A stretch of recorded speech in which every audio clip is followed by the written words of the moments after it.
மத்திய கிழக்கிலே ஈரானுக்கும் அமெரிக்காவுக்கும் இடையிலான முறுகல் நிலை தொடர்ந்து உச்சமாக இருக்கக்கூடிய சூழல்ல அமெரிக்கா தற்போது தேவையற்ற ஒரு யுத்தத்தில் இஸ்ரேலால் தூண்டப்பட்டு நாங்கள் மாட்டிக்கொண்டோம் என்கிற நிலையை எடுத்திருப்பது நமக்கெல்லாம் தெரியும். ஏற்கனவே அமெரிக்க அதிபர் டொனால்ட் ட்ரம்ப் நாட்டுக்குள்ள தேர்தல் பிரச்சாரம் பண்ணும் போது தான் அமைதிக்கான ஜனாதிபதி என்கிற ஒரு கோஷத்தை முன்வைத்திருந்தார். அதற்கு முன்பு இருந்த அமெரிக்காவுடைய ஜனாதிபதிகள் எல்லாம் தேவையில்லாத நிறைய யுத்தத்தை பண்ணிட்டாங்க, நான் அப்படி யுத்தம் எல்லாம் பண்ண மாட்டேன், நான் அமைதியை விரும்பக்கூடியவன் என்று சொல்லித்தான் அவர் ஆட்சிக்கு வந்தாரு. ஆனா அந்த ஆள் வந்ததுக்கு அப்புறம் இருக்கிற எல்லா விதனாவும் பிரச்சனையும் உண்டாகியதுங்கிற காரணத்தினால எதிர்வரக்கூடிய நவம்பர் மாதம் இடைக்கால தேர்தல் நடைபெற இருக்கிறது அமெரிக்காவில். அந்த தேர்தலில் இவர் ஆல்ரெடி அன்பாப்புலரா இருக்கிறாரு. ஆல்ரெடி பல கருத்து கணிப்புகள்ல அமெரிக்க அதிபர் டொனால்ட் ட்ரம்புக்கு எதிராக அமெரிக்க மக்கள் இருக்கிறார்கள் என்கிற செய்திகள் வெளியாகி கொண்டே இருக்கிறது. கண்ணுக்கு முன்பதாக ஜஹரான் மம்தானி நியூயார்க் நகர மேயர் தேர்தலில் ஜெயிச்சாரு என்கிறதெல்லாம் அமெரிக்க அதிபராக டொனால்ட் ட்ரம்புக்கு மிகப்பெரிய பின்னடைவாக மாறி இருக்கக்கூடிய சூழல்ல எப்படியாவது ஈரானோடு ஒரு ஒப்பந்தம் செய்யவும் வேண்டும், ஆனால் ஈரான் சரணடைந்த மாதிரியான ஒப்பந்தமாக அது இருக்கவும் வேண்டும் என்பது அமெரிக்க அதிபருடைய ஆசை. அவருடைய ஆசை தானே தவிர ஆனால் அதற்குரிய வழிவகைகளை ஈரான் விட்டுக் கொடுப்பதாக இல்லை. ஈரான் ரொம்ப தெளிவா இருக்கிறாங்க. மத்திய கிழக்குல நம்ம ஜெயிக்க முடியுமா முடியாதா என்கிற ஒரு சந்தேகம் ஆரம்பத்தில் அவங்களுக்கு இருந்தாலும் இந்த வார்ல அவங்க ஜெயிச்சு காட்டிட்டாங்க. அதனால இனிமே நாம தான் மத்திய கிழக்கு என்று சொல்லி மத்திய கிழக்கினுடைய வல்லரசாகவே தன்னை மாற்றிக் கொண்டிருக்கிறது ஈரான் என்பதை நம்ம தெளிவாக புரிய முடியும். ஏன்னா எந்த அரபு நாடுகளுக்கும் இயலாத ஒன்றை இஸ்ரேலோடு நேருக்கு நேர் சண்டையிட்டு ஜெயிச்சிருக்கிறார்கள். அதே போன்று அமெரிக்காவோடு அவர்கள் வெற்றி கண்டிருக்கிறார்கள் என்கிற காரணத்தினால மத்திய கிழக்கின் வல்லரசாக அவர்கள் வளர்ந்து நிற்கக்கூடிய இந்த சூழல்ல அமெரிக்காவுக்கும் ஈரானுக்கும் இடையில ஒரு சமாதான உடன்படிக்கை பேச்சுவார்த்தை நடைபெற்று வரக்கூடிய நேரத்தில் ஈரானுடைய ஊடகங்கள் அது தொடர்பான தகவல்களை வெளியிட்டு இருக்கிறார்கள். அந்த தகவல்கள் பிரகாரமே லெபனான் உள்ளிட்ட மற்ற பகுதிகளில் நடக்கக்கூடிய எல்லா யுத்தமும் நிறுத்தப்பட வேண்டும் என்பது ஈரானுடைய மிக தெளிவான நிலைப்பாடாக இருக்கிற அதே நேரம் ஹொர்முஸ் ஜலசந்திங்கிறது எங்களுக்கு சொந்தமானது, அதுல டிசிஷனை நாங்க தான் எடுப்போமே தவிர நீங்க இல்ல என்கிறதையெல்லாம் திட்ட தெளிவாக ஈரான் சொல்லி இருக்கக்கூடியதை பார்க்க முடிகிற அதே நேரத்தில் எக்காரணம் கொண்டும் நீங்கள் அணு ஆயுதம் தயாரிக்க கூடாது என்று அமெரிக்கா சொல்கிறது. நாங்க பல தடவை சொல்லிட்டோம், எங்களுக்கு அணு ஆயுதம் தேவையில்லை, நாங்க அதை நோக்கி போகவும் இல்லை அப்படின்னு சொல்லி மீண்டும் இந்த ஒப்பந்தத்திலும் ஈரான் சொல்லி இருக்கிறது. ஈரானை பொறுத்தவரை அதுல ஸ்டாண்ட்ல கரெக்டாக நிக்கிறாங்கிறத நம்ம பார்க்க முடிகிறது. ஆனா உண்மையிலேயே அணு ஆயுதம் செய்ய மாட்டாங்களா அல்லது ஆல்ரெடி செஞ்சுட்டு இல்லைன்னு சொல்றாங்களாங்கிற கேள்விகள் எப்பொழுதுமே இருந்து கொண்டிருக்கக்கூடிய சூழல்ல தான் இந்த சமாதான நிபந்தனைகளை கசிய விட்டதற்கு எதிராக அமெரிக்க அதிபர் டொனால்ட் ட்ரம்ப் ரொம்ப காட்டமாக திட்டி தீர்த்து விட்டாரு. இன்றைக்கு ஈரானுடைய அதிகாரிகளை அவருடைய சமூக ஊடக பக்கத்தில் குறிப்பாக ஈரானுடைய ஊடகங்கள் போலி ஊடகங்கள் இவர்கள் சொல்லி இருக்கக்கூடிய செய்திகளை யாரும் நம்ப கூடாது அப்படின்னு சொல்லிட்டு இவங்களோட பழகுறது நேர்மையற்ற ஒரு செயல், இவங்களோட நல்லெண்ணத்தோட பழகுவது என்கிற பேச்சே இருக்க முடியாது அப்படிங்கிறார். ஈரான் காரணம் நம்ப முடியுமா, அவங்களோட நல்லெண்ணத்துல பழக முடியுமா அப்படின்னு சொல்லி ரொம்ப நேர்மையான ரொம்ப நல்லெண்ணமாக இருக்கக்கூடிய ஒருத்தர் திட்டி தீர்த்திருக்கிறார். உலகத்தில் எவனா டொனால்ட் ட்ரம்ப் அந்த ஆளை நம்புவாரா? அந்த ஆள ஃபேமிலி நம்புமா? யாராவது நம்ப முடியுமா? அவரே சொல்றாரு, நான் இப்ப சொல்றதை நீ 20 நிமிஷத்துல மாத்திடுவோம்பான்னு சொல்லி கடந்த வாரம் கொடுத்த பேட்டியிலேயே சொல்லி இருக்கிறாரு. அப்படி இருக்கல அந்த ஆளு ஈரானை நம்ப முடியாது சொல்றது மட்டுமல்லாம ஈரான் அவர்களை திருத்திக் கொள்ள வேண்டும், இல்லை என்றால் நடப்பது வேறு அப்படின்னு இருக்காரு. அதையே டொனால்ட் ட்ரம்பினுடைய அந்த கருத்துக்களை எல்லாம் அப்படி சொல்லி இருக்கிறாரு அப்படின்னு புரிஞ்சுக்கிட்டு போயிருங்க. இனிமே இந்த மிரட்டல் உருட்டல் எல்லாம் ஈரான் சரிப்பட்டு வராது என்கிறத டொனால்ட் ட்ரம்ப் நன்றாகவே புரிஞ்சிருக்கக்கூடிய சூழல்ல தான் இன்றைக்கு ஈரானுடைய ஃபாரின் மினிஸ்டர் அப்பாஸ் அராக்சி அவர்கள் ஒரு செய்தியை வெளியிட்டிருக்கிறார். அதற்கு முன்பதாக இறுதி ஒப்பந்தம் இல்லை, அதே போன்று பூர்வாங்க ஒப்பந்தத்திற்கான கையெழுத்திடும் தேதியும் இன்னும் இல்லை என்கிற ஒரு செய்தியை ஈரான் இன்றைக்கு அறிவித்திருக்கிறார்கள். ஈரான் அறிவிச்சிருக்கக்கூடிய செய்தி என்ன சொல்றாங்கன்னா, அமெரிக்காவுக்கும் எங்களுக்கும் இடையில ஃபைனல் அக்ரிமெண்ட் என்கிற ஒண்ணு கிடையாது. இப்ப பண்ண போறது ஃபைனல் அக்ரிமெண்ட் என்கிற ஸ்டேஜுக்கு முன்னாடி தான் நாங்க பண்ண போறோம் அப்படின்னு சொல்லிட்டு அதுக்கு இன்னும் டேட் முடிவெடுக்கல அப்படிங்கிறாங்க. ஏன்னா சில ஊடகங்கள்ல நாளை மறுநாள் ஞாயிற்றுக்கிழமை ஜெனீவாவுல இந்த கையெழுத்து நடக்க போகுது என்றெல்லாம் செய்தி வெளியாக இருக்கக்கூடிய சூழல் தான் ஈரானுடைய அதிகாரப்பூர்வ அறிவிப்பாக அப்படி ஒரு டேட் முடிவாகல அப்படின்னு சொல்லிட்டு என்ன சொல்றாங்கன்னா, அப்படி முடிவான நாங்களே அறிவிச்சிருவோங்கிற செய்தியை சொல்லி இருக்கிறாங்க.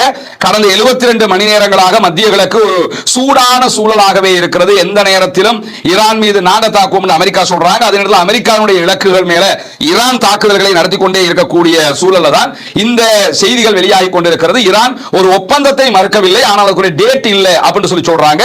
அதே அதே நேரம் அப்பாஸ் ஆராய்ச்சி ஈரானுடைய ஃபாரின் மினிஸ்டர் வெளியிட்டிருக்கக்கூடிய செய்திகள்ல புரிந்துணர்வு ஒப்பந்தம் ஒன்று இதற்கு முன்பு இல்லாத வகையில ரொம்ப நெருக்கத்தில் இருக்குது அப்படின்னு சொல்லியிருக்கிறாரு. ரொம்ப நெருங்கிட்டோம், ஒப்பந்தத்துக்குரிய ஏற்பாடு டேட் அவரே ஏற்கனவே அரசாங்கமே சொல்லிட்டாங்க, டேட் முடிவெடுக்கலன்னு. ஆனா ரொம்ப நெருக்கத்தில் தான் நாங்க இருக்கிறோம் என்று அவர் சொல்லி இருக்கிறாரு. சொன்னது மட்டுமல்லாம அவருடைய இந்த ட்வீட்டை சற்று நேரத்துக்கு முன்பதாக அமெரிக்க டொனால்ட் ட்ரம்ப் ரீட்வீட் பண்ணி விட்டுருக்காரு, ஷேர் பண்ணி விட்டுருக்காரு. பாத்தீங்களா, அவங்களே சொல்றாங்க நாங்க ரொம்ப நெருக்கத்தில் இருக்கிறோம் அப்படின்னு சொல்லி அதை ஷேர் பண்ணி விட்டுருக்கக்கூடிய செய்திகளை நம்ம பார்க்க முடிகிறது. அதே நேரத்தில் அமெரிக்கா மீண்டும் முதல் நிலைக்கே வந்திருக்கிறது, மீண்டும் பழைய நிலைக்கு அவர்கள் முடிவெடுத்து வந்திருக்கிறார்கள் என்கிற செய்திகள் இன்றைக்கு வெளியாகி இருக்கு. அது என்ன பழைய நிலைன்னா, யுத்தம், நாங்க அடிப்போம், ஈரானை அழிப்போம், ஆட்சியை புட்டிப்போம், ஏவுகணைகளை இல்லாமலாக்குவோம், அதை இல்லாமலாக்குவோம், இதை இல்லாமலாக்குவோம் என்று சொல்லி ரொம்ப துடிச்சு 40 நாள் சண்டை உடிச்சு தோத்து போய் திருப்பி அப்பப்ப தாக்குதல் நடத்தி இதெல்லாம் பண்ணிட்டு திரும்ப ஃபர்ஸ்ட் ஸ்டேஜ் எது வாங்க பேச்சுவார்த்தை அப்படிங்கிற இடத்துக்கு மீண்டும் வந்துட்டாங்கன்னு சொல்லி இன்றைக்கு மத்திய கிழக்கு தொடர்பான பிரபல ஆய்வாளராக இருக்கக்கூடிய நெகர் மொர்டாசாவி வெளியிட்டிருக்கக்கூடிய ஆய்வறிக்கையை அல் ஜசீரா சுட்டிக்காட்டி இருக்கிறது. அவர் அதில் என்ன சொல்றாருன்னு கேட்டா, ஈரான் மீதான அமெரிக்க இஸ்ரேலிய யுத்தத்தை பொறுத்தவரையில நிரூபிக்கப்பட்ட மிக முக்கியமான விவகாரம் என்னன்னு சொல்லி சொன்னா, நாடுகள் மேல தாக்குதல் நடத்தி அந்த நாட்டு மக்களை அழிச்சு அந்த நாட்டு மக்களுடைய வீடுகளை எல்லாம் அழிச்சதுக்கு பிறகு அந்த நாட்டு மக்கள் கிளர்ச்சி பண்ணி எழும்பி வருவாங்க, வந்து ஆட்சியை கவிழ்ப்பாங்க என்று பொதுவாக எல்லா ஆட்சியாளரும் நம்புவாங்க. அதைத்தான் இஸ்ரேலும் அமெரிக்காவும் நம்பினாங்க. ஈரான் மேல தாக்குதல் நடத்தி முடிய உள்ளுக்குள்ள ஒரு புரட்சி, ஏன்னா அவர் அப்படித்தான் சொன்னாரு, ஈரான் மக்களே காத்து கொண்டிருங்கள், உதவி வந்து கொண்டிருக்கிறது, புரட்சி வெடியுங்கள், அப்படி செய்யுங்கள் இப்படி செய்யுங்கள் சொல்லி பார்த்தாரு. அதெல்லாம் நினைச்சு தான் அட்டாக் பண்ணாங்க. ஈரானுக்குள்ள வந்த புரட்சி அப்படி இப்படின்னு கொஞ்சம் பேர் ரோட்டுக்கு வந்தாங்க. எல்லாத்தையுமே கவர்மெண்ட் எப்படி அவங்களை சைலண்ட் பண்ணணுமோ அப்படி சைலண்ட் பண்ணிட்டாங்க. அதனால ஒண்ணும் பண்ண முடியாம போயிடுச்சு. அதுல முதல்ல அவங்க தோத்துட்டாங்க அப்படின்னு சொல்லிட்டு இந்த நம்பிக்கை தான் அமெரிக்க டொனால்ட் ட்ரம்புக்கு மிகப்பெரிய தோல்வியை கொடுத்திருக்கிறது என்று சொல்லக்கூடிய ஆய்வாளர் நெகர் மொர்டாசாவி அவங்க மேலதிகமாக என்ன சொல்றாருன்னு கேட்டா, இதனுடைய விளைவாக நடந்த இந்த யுத்தத்தின் விளைவாக நடந்தது என்னன்னு சொன்னா, ஈரானுக்குள்ள ஈரானுடைய ராணுவ உளவுத்துறை அமைப்புகள் எல்லாம் ஏற்கனவே இருந்ததை விட பலம் மிக்க அதிகாரம் மிக்க அமைப்புகளாக மாறிவிட்டன. ஏற்கனவே அவங்கள்ட்ட என்ன பலம் இருந்துச்சோ அல்லது அதிகாரம் இருந்துச்சோ அதை விட அதிகாரம் கூடிய அமைப்புகளாக அவங்களை மாற்றி விட்டதே இந்த யுத்தம் தான் அப்படின்னு சொல்லிட்டு, ஈரான் மீதான தாக்குதல் தோல்வியில இருந்து அமெரிக்காவும் அமெரிக்காவினுடைய அரசு அதிகாரிகளும் இதுவரைக்கும் பாடமும் படிக்கவில்லை அப்படிங்கிறாரு. நீங்க செஞ்சதுனால அங்க எதுவுமே மாற்றம் நடக்கல, அவங்க ஜெயிச்சுக்கிட்டே இருக்கிறாங்க, நீங்க இன்னும் பாடம் படிக்கல அப்படின்னு சொல்லி. ஆனால் அமெரிக்க மக்கள் நிறைய பாடத்தை படிச்சுட்டாங்க என்று சொல்லி இந்த ஆய்வாளர், இவர் இந்த மத்திய கிழக்கு தொடர்பாக நிறைய ஆய்வுகளை பண்ணக்கூடிய ஒருவர், மேலதிகமாக அவர் என்ன சொல்றாரு, மத்திய கிழக்குல முடிவில்லாத அர்த்தமற்ற யுத்தத்தினால பெரும்பாலான அமெரிக்க மக்கள் சலித்து போய்விட்டார்கள் என்பதை அமெரிக்காவில் மேற்கொள்ளப்படுகிற தொடர் கருத்து கணிப்புகள் காட்டுகிறது. மக்களுக்கு எல்லாம் வெறுப்பு தட்டிடுச்சு, என்னடா இந்த ஆளு எப்ப பாரு சண்டை பிடிச்சுக்கிட்டு ஒண்ணுமே நடக்குது இல்ல, சொன்னது எல்லாமே பொய்யா போயிடுச்சு சொல்லி மக்களை நம்ப ஆரம்பிச்சிட்டாங்கன்னு சொல்லிட்டு, ட்ரம்ப் ஒரு அமைதிக்கான ஜனாதிபதி என்று வந்தவர் இப்ப கடைசியில சண்டைக்கான ஜனாதிபதி என்று மக்களிடத்திலே மாறிவிட்டார். இது அர்த்தமற்ற மத்திய கிழக்கு போரை தொடங்கி அவர் அவருடைய பேரையே கெடுத்துக்கிட்டாரு, அவர் இஸ்ரேலுடைய பேச்சுக்கு சிக்கிக்கிட்டு அவருடைய பேரை இல்லாமல் ஆக்கிக்கிட்டாரு என்று சொல்லக்கூடிய ஆய்வாளர் அவர்கள் மேலதிகமாக என்ன சொல்றாருன்னு கேட்டா, தன்னுடைய இலக்குகள் எதையுமே அமெரிக்காவோ இஸ்ரேலோ அடையவில்லை. அணுசக்தி திட்டத்தை அழிப்போம் என்றார்கள் ஈரானுடைய, அங்கிருக்கிற செறிவூட்டப்பட்ட யுரேனியத்தை எடுப்போம், அணுசக்தி திட்டத்தை அழிக்கவும் இல்ல, ஈரானுக்குள்ள இருந்த செறிவூட்டப்பட்ட யுரேனியத்தை அவங்க எடுக்கவும் இல்ல, அது அவங்க கிட்டே தான் இருக்குது. எனவே அதுல தோத்து போயிட்டாங்க. ராணுவத்தை அழிப்போம்னாங்க, ஈரானுடைய ராணுவம் பக்கா ஸ்டடியாக அதே மாதிரி இருக்கிறாங்க. ஈரானுடைய கடல் படையை அழிப்போம், கடலுக்கு கீழே போட்டுட்டோம் அவர் தான் சொல்லிக்கிட்டு இருக்காரு, தவிர இன்ன வரைக்கும் அவங்க தான் ஹோர்முஸை கண்ட்ரோல் பண்ணிக்கிட்டு இருக்காங்க. எனவே எல்லா விவகாரத்திலையுமே தோற்று போனதுக்கு பிறகு அமெரிக்க டொனால்ட் ட்ரம்ப் மீண்டும் பழைய இடத்துக்கே வந்திருக்காரு, வாங்க பேச்சுவார்த்தை நடத்துவோம், சமாதானமா முடிச்சுக்கிறோம் வந்திருக்கிறார். இதுக்கு எதிராக சண்டை பிடிச்சிங்கன்னு சொல்லி குறித்த ஆய்வாளர் சொல்லக்கூடிய செய்திகளுக்கு மத்தியில் கால தேர்தல் வேற நெருங்கி வருகிற காரணத்தினால ஈரான் மீதான யுத்தத்தை முடிவுக்கு கொண்டு வரணும் என்று சொல்லி அமெரிக்க அதிபர் டொனால்ட் ட்ரம்ப் ரொம்ப அழுத்தத்தில் இருக்கிறார். அவருடைய கட்சிக்காரங்க எல்லோருமே யுத்தத்தை முடிவுக்கு கொண்டு வாங்க, எலெக்ஷன் வரப்போகுது, இல்லைன்னா எலெக்ஷன்ல தோத்துருவோம், எல்லாம் எலெக்ஷன் வச்சு தான் எல்லாம் நடக்குது, அதனால இனிமே இஸ்ரேல் காரனை பார்த்துக்கிட்டு இருந்தீங்கன்னா நம்ம எலெக்ஷன்ல தோத்து போயிடும், என்னப்பா செய்ய போறங்கிற மாதிரி தற்போது அமெரிக்க அதிபர் டொனால்ட் ட்ரம்புக்கு நிலைமை மாறிக்கொண்டிருக்கக்கூடிய சூழல்ல அவருடைய மொத்த புள்ளி எல்லாமே இந்த எண்ணெய் வளத்துல தான் இருந்தது. எப்படி நம்ம வெனிசுவேலாவை கைப்பற்றின மாதிரி ஈரானையும் கைப்பற்றிட்டோம்னு சொல்லி சொன்னா நமக்கு வந்து பாத்தீங்களா, ஈரானையும் கைப்பற்றி எவ்வளவு பெட்ரோல் வளத்தை எல்லாம் கொண்டு வந்துட்டேன் இந்த மாதிரி காட்டிக்கலாம் நினைச்சாரு. அது தோல்வி அடைந்த காரணத்தினால இப்ப பேச்சுவார்த்தையிலாவது சமாதானமாக முடிச்சிருங்க, இல்லன்னா தோற்று போய் விடுவோம் என்று சொல்லி தற்போது மிக பெரும் அழுத்தத்தில் இருக்கிறார் நாட்டுக்குள் அமெரிக்க அதிபர் என்கிற செய்திகளையும் இன்றைக்கு அல் ஜசீரா சுட்டிக்காட்டுகிற அதே நேரத்தில் ஈரானோடு ஒருங்கிணைந்து செயல்படுகிறது கத்தர் என்கிற ஒரு குற்றச்சாட்டை வாஷிங்டன் போஸ்ட் வெளியிட்டிருந்தது. அந்த குற்றச்சாட்டை இன்றைக்கு கத்தர் மறுத்திருக்கிறாங்க. கத்தர் மறுத்தாலும் அதுதான் உண்மை. ஆனா கத்தர் அதை மறுத்திருக்கிறார். அபிஷியல் டாக்குமெண்டாக அதை மறுத்திருக்கிறாங்க. ஆனா யதார்த்தம் அதான். அது கள நிலவரத்தை பார்த்தாலே உங்களுக்கு தெரியும். இந்த மத்திய கிழக்கு வார்ல அதிகமா அடி வாங்கின நாடு எதுன்னு பாத்தீங்கன்னா துபாய் தான். துபாய் மாதிரி யாருமே அடி வாங்கல. இஸ்ரேல், அதுக்கு பிறகு துபாய். துபாய்க்கு தான் அதிகூடிய அடி விழுந்தது. ஏன்னா துபாயினுடைய சூழ்ச்சிகளும் செயல்பாடுகளும் அப்படியே இருந்தது. சவுதி அரேபியாவுடைய நியோன் திட்டம் மாதிரி திட்டங்களை எல்லாம் அழிக்கணுங்கிறது துபாயினுடைய தேவையாக இருந்துச்சு. ஆனா அதுக்கு பதிலாக துபாயினுடைய மார்க்கெட் வேல்யூ எல்லாம் கீழே விழுகிற அளவுக்கு துபாய்க்கு அடி விழுந்தது. அதே மாதிரி அடுத்ததாக அடி வாங்கியது பஹ்ரைன், அதற்கு பிறகு குவைத். இவங்க தான் அதிகமான அடி வாங்கிய நாடுகள். ஆனா இந்த லிஸ்டுக்குள்ள நீங்க பாத்தீங்கன்னு சொல்லி சொன்னா இந்த கத்தர் மீதான அடிங்கிறது ரொம்ப சொற்பமானது. அது மட்டுமல்லாம கத்தர்ல இருக்கக்கூடிய அவர்களுடைய எண்ணெய் வளங்கள் மீது ஒரு சில தாக்குதல்கள் நடத்தப்பட்டதோடு அவைகளும் நிறுத்தப்பட்டு விட்டது. இந்த நேரத்தில் வாஷிங்டன் போஸ்ட் வெளியிட்டிருக்கக்கூடிய செய்தியில் என்ன சொல்றாங்கன்னு கேட்டா, கத்தரும் ஈரானும் ஒரு ரகசிய உடன்படிக்கை செய்து கொண்டிருக்கிறார்கள். எங்களுடைய வளங்கள் மேல எதுக்கு நீங்க அடிக்கக்கூடாது. நம்முடைய எல்லா வீடியோலையும் பெரும்பாலும் ஒவ்வொரு கட்டத்திலையும் கத்தரை பத்தி பேசுகிற நேரத்துல எல்லாம் சொன்ன செய்தியே என்னன்னு கேட்டா, கத்தர் மேல, கத்தருடைய அமெரிக்கன் பேஸ் மேல தான் அட்டாக் நடக்குது.